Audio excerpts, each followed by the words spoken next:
Sino nga ba ang hero na kayang makapagpahinto or makapagpatigil sa paglalakad dito sa Little Wanderer? O baka pumasok sa isip nyo si Grak. Si Grak ay mareredirect lang ang paglalakad ng Little Wanderer. Malilito lang yung Lito pero maglalakad pa rin ito. Ilang beses ko na yung sinubukan pero wala talaga. Hindi talaga humihinto sa paglalakad etong Little Wanderer. Kapag gamit ay wall ni Grak. Ganun din dito sa second skill ni Badang. At siguro alam nyo naman na talagang hindi nai-stun or naka-crowd control etong Little Wanderer. Pero syempre, hindi tayo titigil dun. Out of curiosity, aalamin natin yan.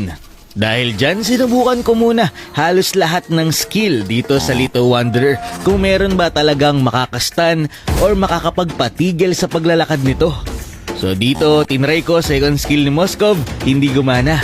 Sinubukan ko rin ang skill 2 ni